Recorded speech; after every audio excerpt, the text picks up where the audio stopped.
how would you increase the language accessibility and translation services within our district schools and in communication with like families, certain families? So I just went to a meeting last week with Powder. Is it called Powder or Poder? Poder. But Nikki was the leader of that group.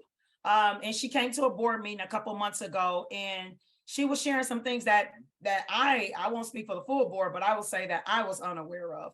So I went to their community meeting and they shared some things with me. And Dr. Vitti and I talked about what does it look like, right? So when I went to the meeting, I was the minority because I was English speaking. So I put on the earphones and I had to wait for translation. And so instantly I put myself in the space of where they are when they come into our meetings. And I just think we've worked with parent and community engagement. So there's been some improvement. Even the group mentioned there's been some improvement, like the Parent Academy workbooks, right? So now they're translated. But there's some spaces that we've got to address. One of the things that I know is a challenge is resources in terms of finding the people. So what I proposed to the group that day is, will some of the parents be interested in becoming translators, or the students who are recently graduating because they understand both? We've got to find the people. So that's the translation part. But for the materials, there's really no reason why the materials should not be translated when they are receiving materials. And it's just not being done fast enough, even at the board meetings. So starting in September, our board meetings will be at Western High School for the next 6 months, I think.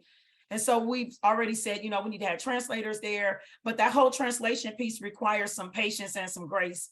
Because I noticed when I was speaking at the meeting, I spoke for a minute and then I had to stop, and a lot of translation to happen. That's respect. That's educating yourself on what does that process look like. And again, it's a learning opportunity for everybody. If you go through it and you're wearing the headphones and you're waiting and then you understand their challenge when they're in a meeting and people are now not acknowledging or even waiting for a translation, let alone if there's no one there to even do it. So there's more work to be done in that translation space. Pretty proud of the work that we've done thus far. Even some of the transportation, I was told that that's been addressed. It was raised, getting young people from Southwest Detroit to Cass Tech, for instance, because some of them were going to Cass. And so that was the challenge. Parents didn't have driver's license, and so we've provided that. But one of the most prideful things I will say is when we made our district a sanctuary district. And so I know there were challenges around ICE and parents were upset and afraid to come out. And so we did everything we could to ensure them that they were safe in our district. No one should be in the schools asking them for, ID and things of that nature. And if so, let us know, because then they felt as if, that information was being shared with someone outside of our school district. So that was something I was proud that we had done. And I know we were being reactive to some things that were happening in society, but we responded on that really quickly. But we've got more work to do about that translation piece, because I just think that we've got to find some people and then compensate those people. So this wouldn't be volunteer work. This would be, and I think young people can do it. One of the stories that was told to me is a parent went to a PTA meeting, and her young son had to translate for her. And so the teacher was saying things like, he's talking in class, he's not turning in homework. And he was telling his mom, oh, she said, I'm a great student, and I always participate in all of this. And she allowed us to laugh because it was so funny. But she said her other son said, Mom, that's not what the teacher is saying, right? So we have to be mindful about the young people that we bring into the space to do it.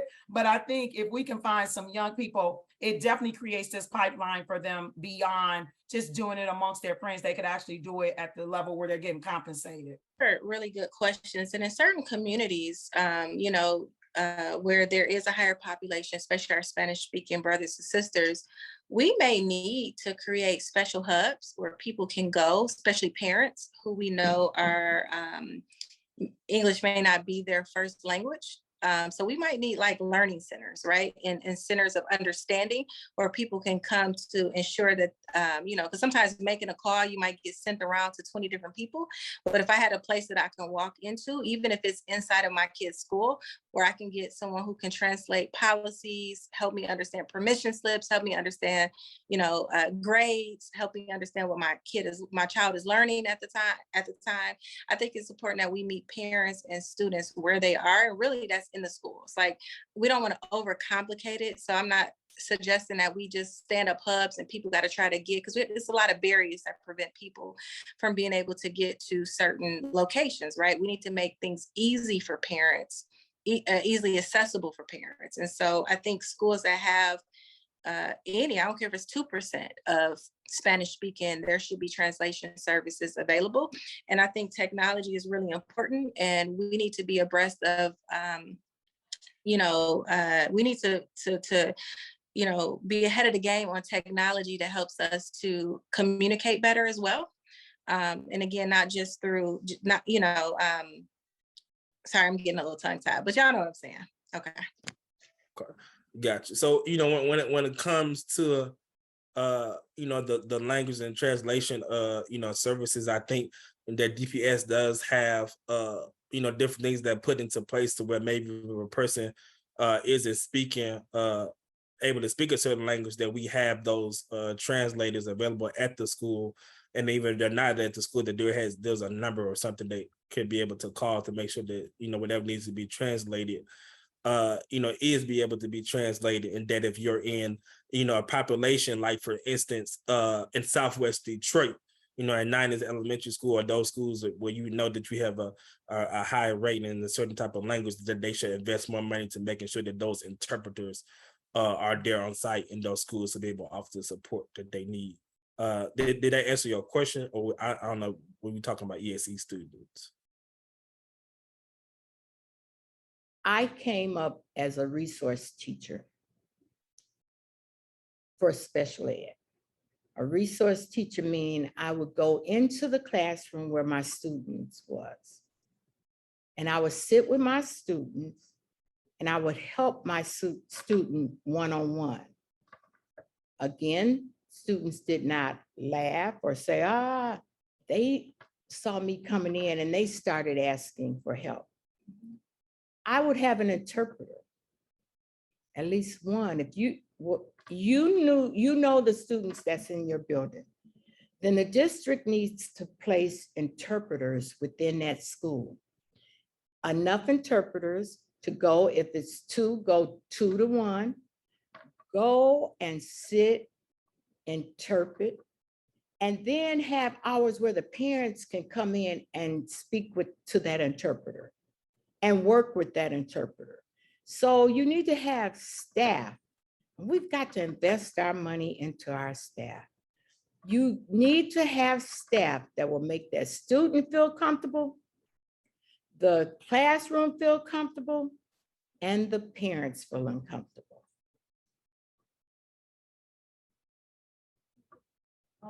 So my next question has to do with our actual school facilities within the district. So during the last week of classes this year, Detroit schools had to end their days early due to the hot weather and not having AC. Having no AC is like one of the many problems our facilities have. There's also issues like no heat, asbestos, no air circulation, period. Because this is an issue that many of our facilities actually have, how do you think it could be addressed by the DPSCD board? Well, to my understanding, and I've been to, and I attend board meetings, new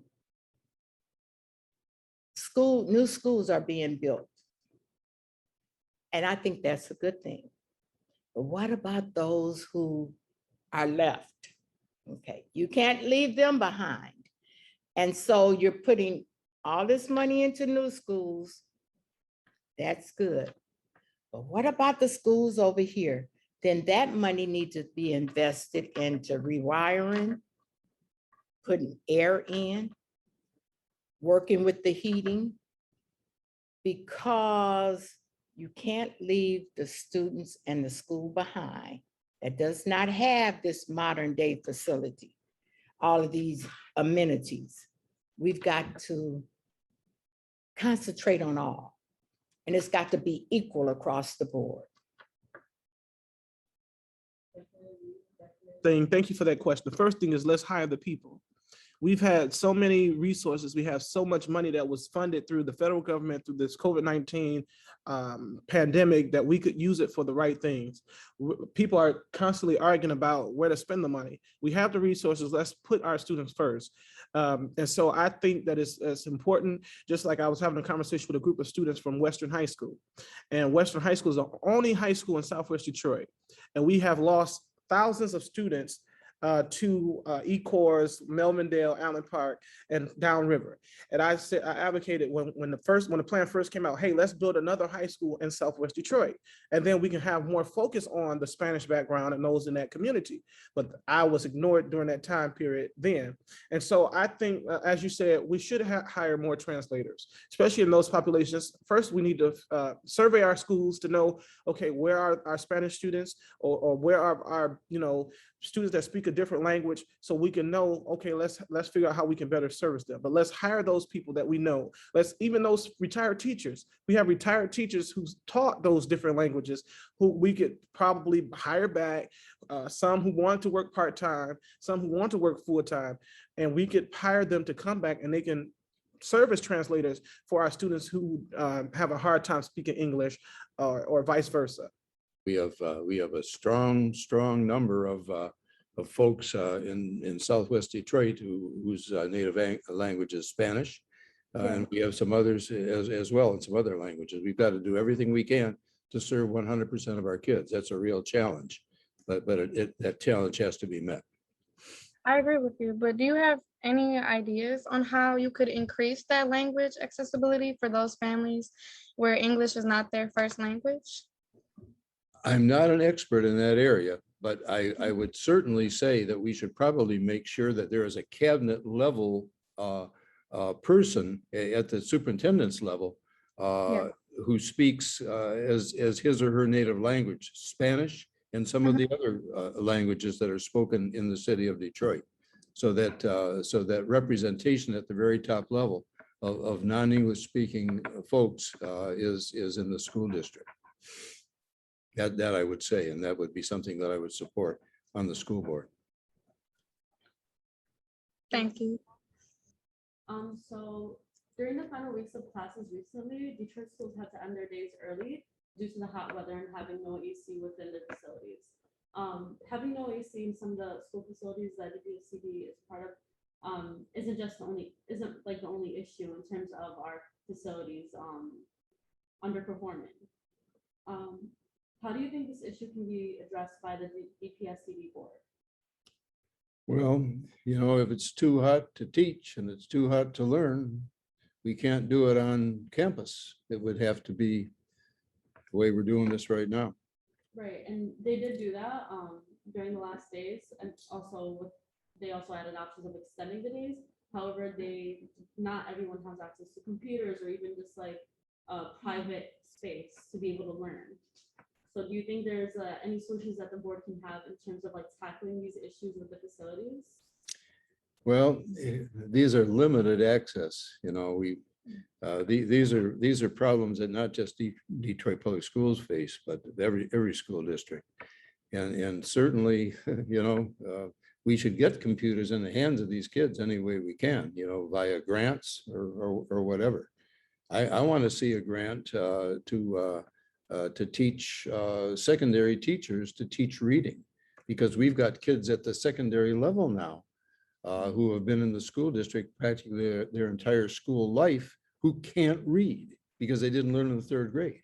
And now here they are, 10th, 11th, 12th graders who can't read. So we should have secondary teachers being taught phonics and being taught how to teach these kids how to read in addition to their regular subject matter. Now, this is a real challenge for teachers, and I know a lot of them would argue about it. Hey, you're going to give me another job now on top of the one I've got?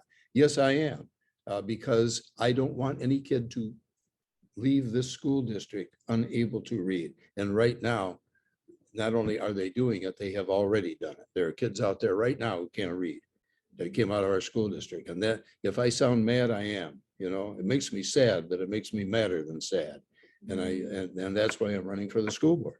My main concern right now is literacy.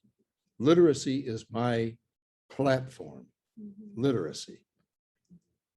I'm a poet and a poetry teacher, but you know, that literacy is part of that too.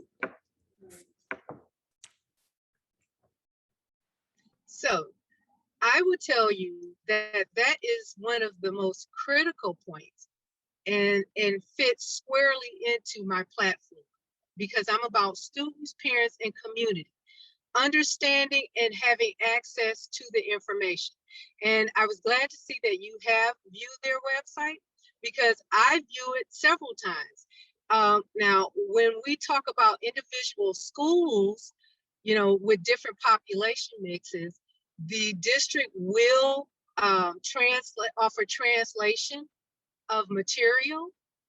They do offer in general meetings, if requested, you could have a translator there.